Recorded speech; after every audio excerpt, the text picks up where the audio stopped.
आप सभी का स्वागत है आज के महत्वपूर्ण क्लास में।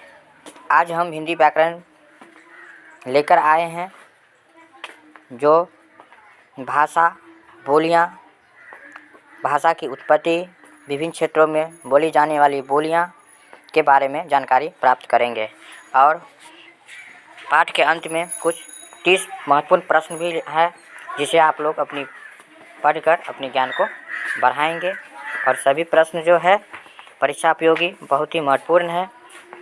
तो आइए सभी प्रश्न। हिंदी व्याकरण, तो हिंदी व्याकरण के अंतर्गत सर्वप्रथम भाषा है। भावों या विचारों के लिए प्रयुक्त अर्थपूर्ण ध्वनि या ध्वनि संकेत की व्यवस्था भाषा होती है। भाषा अभिव्यक्ति के दो स्वरूप होते हैं। भाषा अभिव्यक्ति के दो स्वरूप होते हैं। पहला मौखिक, दूसरा लिखित। पहला मौखिक, मुख द्वारा उच्चरित भाषा यदि अर्थपूर्ण हो तो वह मौखिक भाषा कहलाती है। दूसरा लिखित, जब हम अपने भावों और विचारों को लिखित संकेत के माध्यम से व्यक्त करते हैं उसे लिखित भाषा कहते हैं। मतलब अपने भावों और विचारों को लिखित रूप से लिखित संकेत के माध्यम से व्यक्त करते हैं उसे लिखित भाषा कहते हैं। अब है हिंदी भाषा का परिवार। हिंदी भाषा का उद्भव कैसे हुआ, किस प्रकार हो, इसके बारे में हम अध्ययन करेंगे। ऐसी भाषाएं जो एक ही वंश अर्थात मूल भाषा से निकलकर विकसित हुई है और सम्मिलित रूप से एक भाषा परिवार कहलाती है। ऐसी भाषाएं जो एक ही वंश से निकलकर विकसित हुई है और सम्मिलित रूप से एक भाषा परिवार कहलाती है। हिंदी तथा उत्तर भारत की अधिकांश भाषाएं किस प्रकार की होती है, तो सिंधी, पंजाबी, हरियाणवी, गुजराती, बांग्ला, मराठी, नेपाली आदि। हिंदी तथा उत्तर भारत की अधिकांश भाषाएं जो होती है वह सिंधी, पंजाबी, हरियाणवी, गुजराती, बांग्ला, मराठी, नेपाली आदि आर्य परिवार की भाषा मानी जाती है, जिनका मूल स्रोत क्या माना जाता है, संस्कृत। मतलब ये जितने भी भाषाएं हैं सबकी उत्पत्ति जो है संस्कृत मानी जाती है। भारत यूरोपीय भाषा परिवार की जो भाषाएं भारत में बोली जाती है उसे भारतीय आर्य भाषाएं कहलाती है। मतलब भारत का जो यूरोपीय भाषा परिवार की जो भाषाएं होती है वह भारत में बोली जाती है, उसे ही हम लोग भारतीय आर्य भाषाएं कहलाती है। जैसे कि वैदिक संस्कृत, लौकिक संस्कृत, पाली संस्कृत तथा अपभ्रंश। इस प्रकार की जो भाषा होती है वह भारोपीय भाषा होती है। कहाँ की है, तो भारत की है होती है। मतलब दक्षिण भारत में जो भाषाएं बोली जाती है उस भाषा के अंतर्गत तमिल, तेलुगु, कन्नड़ और मलयालम होती है। आधुनिक भारतीय भाषाओं का उद्भव अपभ्रंश से हुआ है। किससे हुआ है, अपभ्रंश से। यह लगभग 500 से 1000 ईस्वी के बीच हुआ था। अपभ्रंश भाषा पाली एवं प्राकृत से विकसित हुई है। किससे विकसित हुई है, पाली और प्राकृतिक से। पाली जो है प्राकृत वैदिक संस्कृत से विकसित हुई है। चलिए आगे बढ़ते हैं। अब है हिंदी का आधुनिक स्वरूप। हिंदी का आधुनिक स्वरूप आज जिस रूप में हिंदी भाषा बोली और लिखी जाती है वह खड़ी बोली का ही सुधरा हुआ रूप है।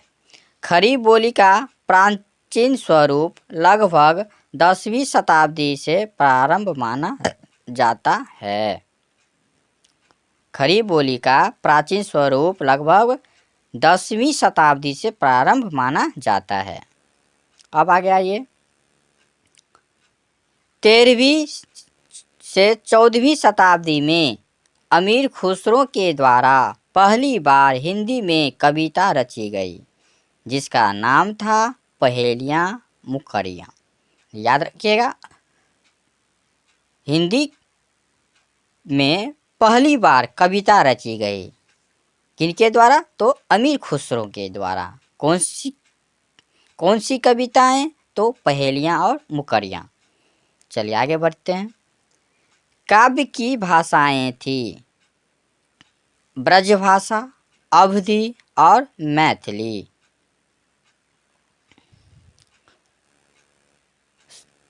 सूरदास ने ब्रजभाषा को, तुलसी ने अवधी भाषा को, विद्यापति ने मैथिली को साहित्यिक दृष्टि से चरमोत्कर्ष पर पहुंचा दिया। उस समय राजकाज की भाषा फारसी थी। अब है हिंदी क्षेत्र और बोलियां। हिंदी की बोलियां अध्ययन की दृष्टि से 5 भागों में बांटा जा सकता है। हिंदी की बोलियां अध्ययन की दृष्टि से कितने भागों में? 5 भागों में। कौन कौन? पूर्वी हिंदी, पश्चिमी हिंदी, राजस्थानी हिंदी, बिहारी हिंदी और 5वां पहाड़ी हिंदी। पूर्वी हिंदी के बारे में चलिए जानते हैं। पूर्वी हिंदी जिसमें प्रमुख बोलियां आती है, कौन कौन सी? अवधी, बघेली और छत्तीसगढ़ी। याद रखिएगा, इसमें से पूछ देगा कि अवधी जो है किस प्रकार की हिंदी बोलियां है, तो याद रखिएगा। तो अवधी जो है पूर्वी हिंदी बोलियां हैं। अब आगे बढ़िए। अवधी भाषा में तुलसीकृत रामचरितमानस की रचना की। तो तुलसीकृत द्वारा जो रचित है रामचरितमानस किस भाषा में? तो अवधी भाषा में। अवधी भाषा कौन सी हिंदी है? तो पूर्वी हिंदी। अब आगे आइए। मलिक मोहम्मद जैसी के द्वारा रचित पद्मावत, ये भी क्या है? एक काव्य है। तो ये भी काव्य जो है किस भाषा में रचित है? तो अवधी भाषा में। आगे आइए। अब है पश्चिमी हिंदी। अब क्या है? पश्चिमी हिंदी। इसके अंतर्गत जो बोलियां आती है वह है ब्रजभाषा, खड़ी बोली, हरियाणवी, बुंदेली और कन्नौजी। तो ये सभी पश्चिमी हिंदी की बोलियां हैं। ब्रजभाषा में सूरदास और नंददास की कृष्ण भक्ति से सराबोर उत्कृष्ट काव्य रचनाएं हैं। किसकी? सूरदास और नंददास की। तो किससे रिलेटिव है? तो कृष्ण भक्ति से। किस भाषा में? तो ब्रज भाषा में। चलिए आगे बढ़िए। खड़ी बोली विशेषकर कहाँ बोली जाती है? तो दिल्ली, मेरठ, गाजियाबाद, बिजनौर, सहारनपुर में बोली जाती है। याद रखिएगा, खड़ी बोली बोलने वाला कौन कौन सा क्षेत्र है? तो दिल्ली है, मेरठ है, गाजियाबाद है, बिजनौर है, सहारनपुर है। इन सभी क्षेत्रों में खड़ी बोली बोली जाती है। अब है तीसरा राजस्थानी हिंदी।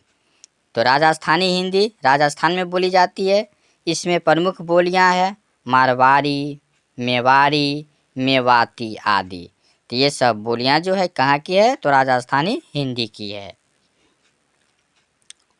अब है बिहारी हिंदी। चौथा है बिहारी हिंदी। तो बिहार और झारखंड क्षेत्रों में बोली जाती है। इसमें जो प्रमुख बोलियां हैं वह है मगही, भोजपुरी और मैथिली। ध्यान रखिएगा, पूछ देगा परीक्षा में कि मगही बोली जो है किस क्षेत्र में बोली जाती है? तो बिहार और झारखंड। और मगही किस प्रकार की हिंदी है? तो बिहारी हिंदी। आगे बढ़िए। मैथिली के आदि कवि विद्यापति को आप लोग जानते ही हैं। तो विद्यापति की प्रसिद्ध पुस्तक जो थी रचित पदावली, वह किस भाषा में है? तो मैथिली में है। याद रखेंगे। यदि आप मेरी चैनल पर पहली बार आए हैं तो चैनल को सब्सक्राइब की कर लीजिए, बेल आइकन को प्रेस कर लीजिए ताकि आपकी मेरी वीडियो की सूचना प्राप्त हो सके। अधिक से अधिक वीडियो को अपने दोस्तों के बीच शेयर कीजिए। तो आगे बढ़िए। पहाड़, अगला जो है 5वां, पहाड़ी हिंदी। हिमालय की बोली जो होता है वह है मडियाली, गढ़वाल की बोली गढ़वाली, कुमाऊं की बोली कुमाऊनी। तो इस प्रकार पहाड़ की हिंदी है, पहाड़ी हिंदी।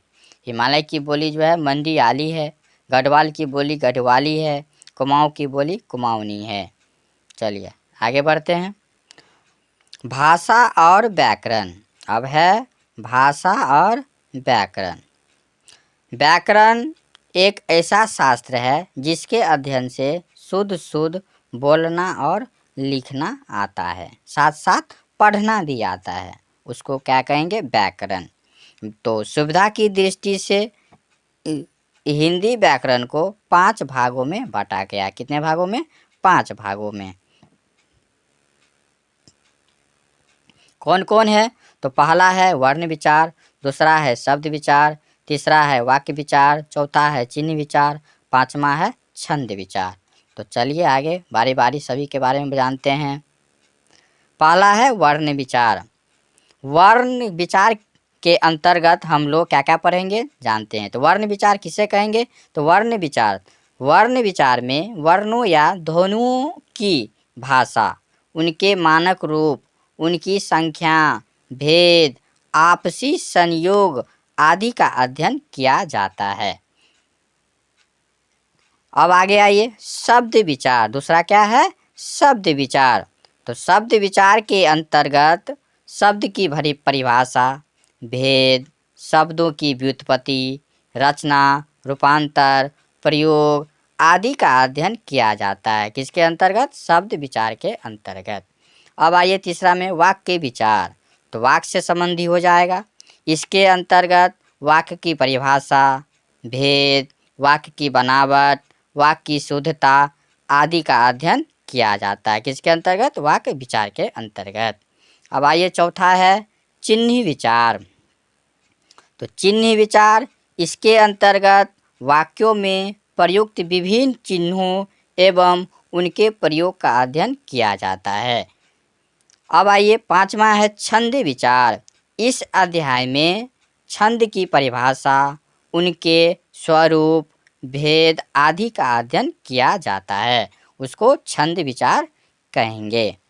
चलिए आगे बढ़िए। कि भाषा का जो पेपर होगा वह 30 मार्क का होगा, जिसमें 8 मार्क का जो है इंग्लिश से क्वेश्चन रहेंगे और 22 मार्क का जो है वह हिंदी से क्वेश्चन रहेंगे।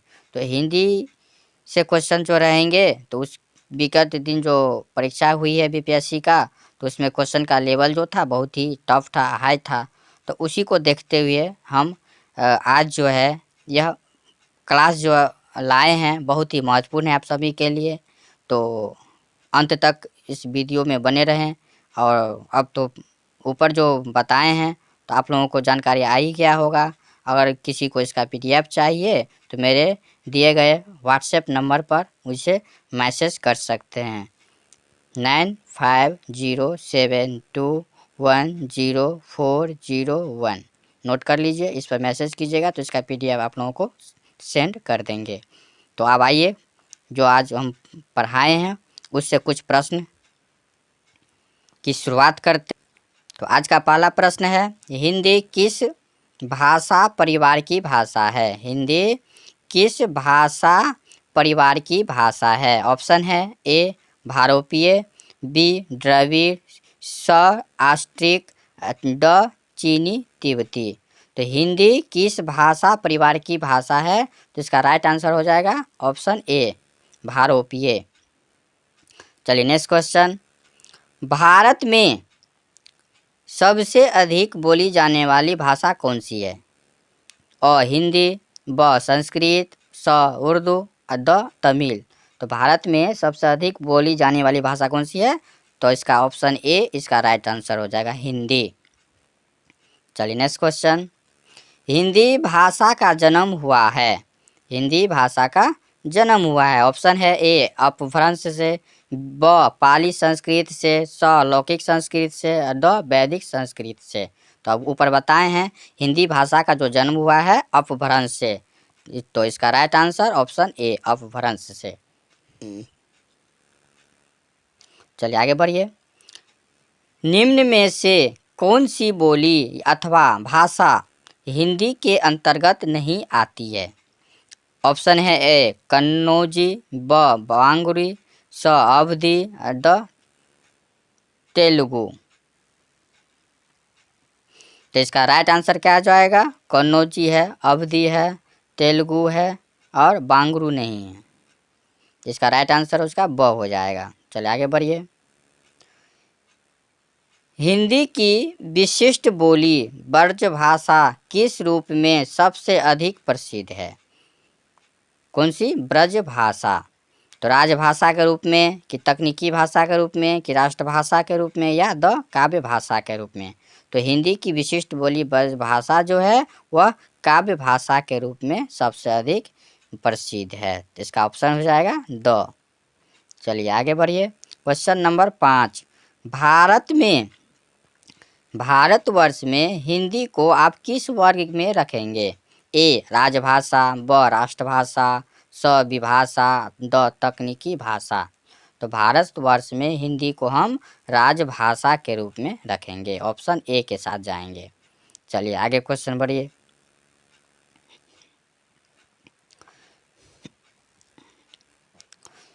प्रश्न 7। मेवाड़ी भाषा है क्या है? राजस्थानी है कि बिहारी है कि गुजराती है या तमिली है? तो मेवाड़ी भाषा जो है ऑप्शन अ इसका राइट आंसर राजस्थानी भाषा है। मेवाड़ी क्या है? राजस्थानी भाषा है। चलिए आगे बढ़िए। Question number 8। मलिक मोहम्मद जैसी द्वारा रचित काव्य पद्मावत किस भाषा का काव्य है? अ कन्नौजी, ब बांगरू, स अवधी, द ब्रजभाषी। तो ऊपर जो बताए हैं मलिक मोहम्मद जैसी द्वारा रचित काव्य पद्मावत जो है वह अवधी भाषा में रचित है। चलिए आगे बढ़िए। विद्यापति की प्रसिद्ध काव्य किस भाषा में है? विद्यापति की प्रसिद्ध, यहाँ पर छूट गया है, काव्य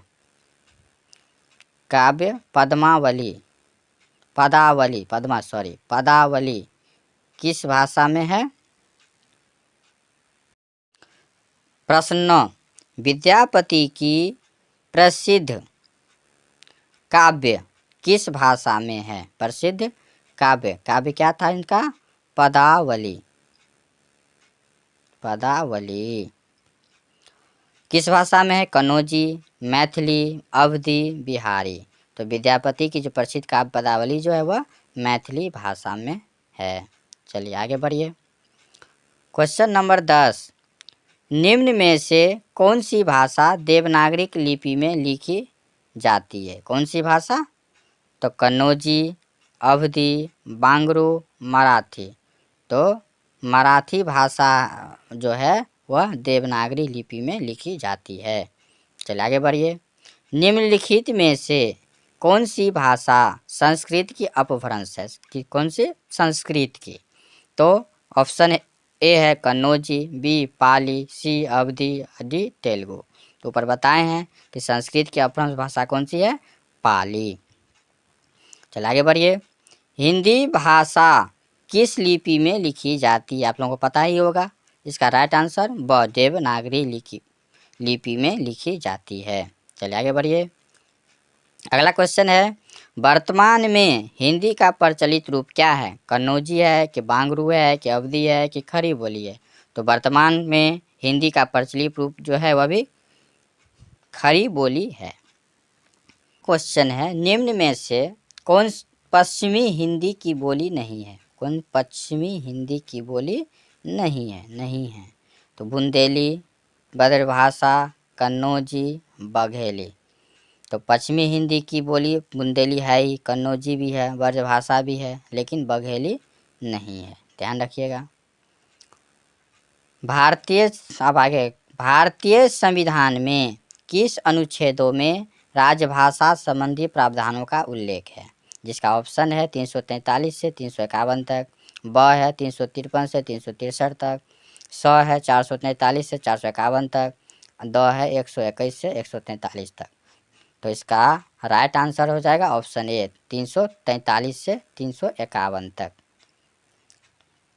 चलिए अगला क्वेश्चन है, संविधान के अनुच्छेद 351 में किस विषय का वर्णन है? 351 में ए संघ की राजभाषा, ब उच्चतम न्यायालय की भाषा, स पत्राचार की भाषा, द हिंदी के विकास के लिए निर्देश।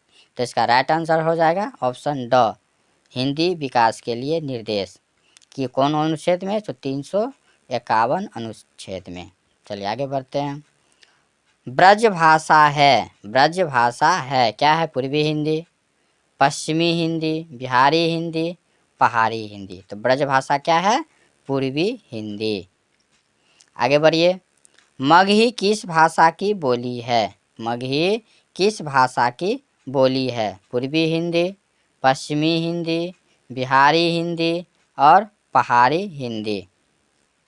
तो इसका राइट आंसर हो जाएगा ऑप्शन स बिहारी हिंदी। मगही बिहारी हिंदी की बोली है। चलिए आगे बढ़ते हैं। हिंदी खड़ी बोली किस अपभ्रंश से विकसित हुई है?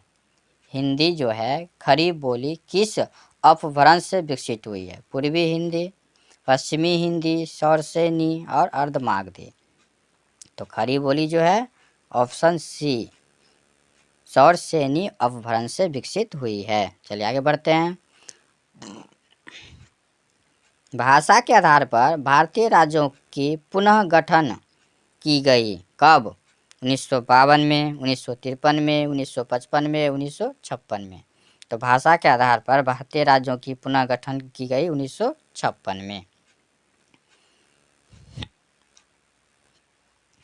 भाषाई आधार पर सर्वप्रथम किस राज्य का गठन हुआ? भाषाई आधार पर पंजाब की, ब जम्मू कश्मीर की, स आंध्र प्रदेश की या द राजस्थान की। तो भाषाई आधार पर सर्वप्रथम आंध्र प्रदेश राज्य का गठन हुआ। चलिए आगे बढ़िए। बघेली बोली का संबंध किस उपभाषा से है? बघेली बोली का संबंध किस उपभाषा से है? ऑप्शन है अ पूर्वी हिंदी, ब पश्चिमी हिंदी, स बिहारी हिंदी या द पहाड़ी हिंदी। तो इसका राइट आंसर हो जाएगा ऑप्शन अ पूर्वी हिंदी। चलिए आगे बढ़ते हैं। किस तिथि को हिंदी को राजभाषा बनाने का निर्णय लिया गया? ऑप्शन ए 15 अगस्त 1947, ऑप्शन ब 26 जनवरी 1950, ऑप्शन स 14 सितंबर 1949, ऑप्शन द 14 सितंबर 1950। जिसका राइट आंसर हो जाएगा हिंदी को राजभाषा बनाने का निर्णय जो है 14 सितंबर 1949 को लिया गया। इसी तरह 14 सितंबर को हम लोग हिंदी दिवस के रूप में भी मनाते हैं। चलिए आगे बढ़ते हैं। 24 क्वेश्चन नंबर 24। भारतीय संविधान की 8वीं अनुसूची में शामिल भाषाओं की संख्या कितनी है? Option A 14, option B 18, option C 20, option the 22।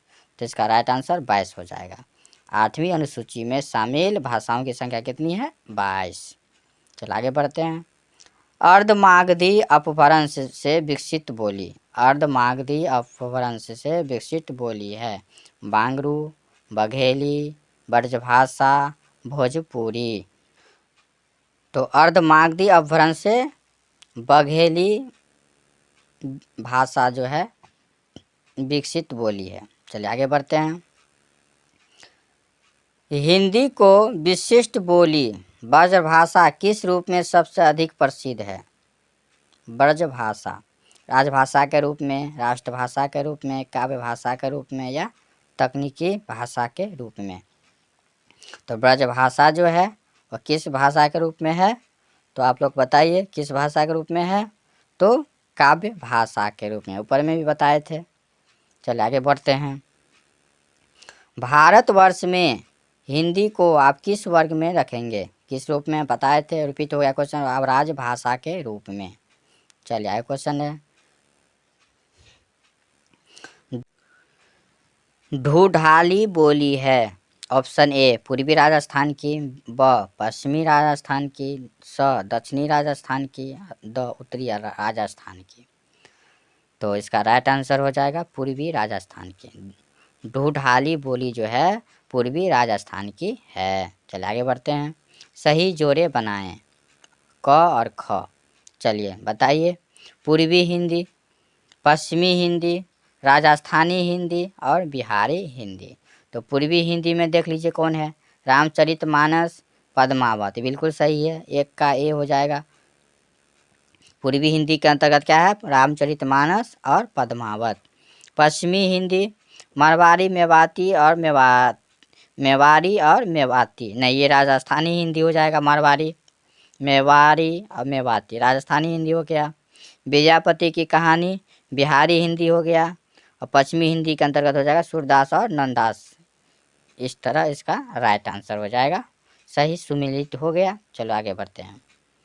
भाषा की सबसे छोटी इकाई है, क्या है? शब्द है, व्यंजन है, स्वर है या वर्ण? तो भाषा की सबसे छोटी इकाई वर्ण है। तो आज का सेशन कैसा लगा आप लोगों को ज़रूर कमेंट करके बताइए। वीडियो पसंद है तो लाइक कीजिए और अधिक से अधिक शेयर कीजिए। ये हिंदी व्याकरण का आज का पाठ जो है पहला भाग था। तो उसका दूसरा भाग जो है कल शाम 5 बजे तक दूसरा भाग जो है अपडेट कर देंगे। तो जल्द से मेरा चैनल को सब्सक्राइब कर लीजिए, बेल आइकन को प्रेस कर लीजिए ताकि इसकी सूचना आप तक पहुंच सके। धन्यवाद।